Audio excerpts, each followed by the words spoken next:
1963. Que s'est-il passé en 1963? En 1963, donc juste après l'indépendance, les Kabyles, les Berbères, se sont soulevés en Algérie. Et pour essayer d'éviter l'éclatement de l'Algérie, les autorités algériennes de l'époque ont détourné l'attention de la population sur le Maroc et ont attaqué le Maroc. Ce fut la guerre des sables. Mal leur en a pris parce que l'armée marocaine a mis une tripotée sévère à l'armée algérienne. D'ailleurs, les Algériens ont eu là encore un traumatisme, une humiliation de plus. Ils accumulent les humiliations. Alors pour sortir des humiliations, ils s'inventent un passé glorieux, mais ils accumulent les humiliations.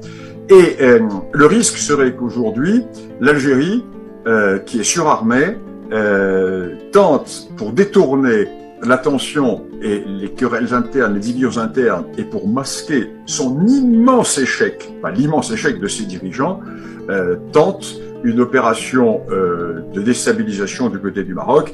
Et comme le Maroc en face ne cessera pas faire, parce que le Maroc c'est pas la France, hein. On s'essuie pas les pieds sur le royaume marocain comme on s'essuie les pieds sur la République française. Le Maroc à ce moment-là ne se laisserait pas faire et nous serions, ce qui serait terrible, face à un conflit en Afrique du Nord. Quand on a tout ça en tête, il y a quand même une inquiétude pour nous Européens. Parce que pour lutter contre l'immigration subsaharienne qui est à destination de l'Europe, on a forcément besoin, alors peut-être pas d'un Maghreb uni, mais en tout cas de puissances qui comprennent qu'on a des intérêts convergents, c'est-à-dire que eux comme nous, on est face à une vague migratoire d'ampleur, et du coup c'est notre première ligne de défense d'une certaine manière. Alors comment on peut faire en sorte que les Algériens reviennent à la raison et comprennent ça, et qu'on ait une espèce de bonne entente potentielle, cordiale entre eux et nous? Alors moi, je prône ça depuis des années. Mais pour cela, il faut renverser le problème. Il faut que nous nous fassions, nous, respecter. Tant que nous ne serons pas respectés, nous ne pourrons pas avoir de politique méditerranéenne.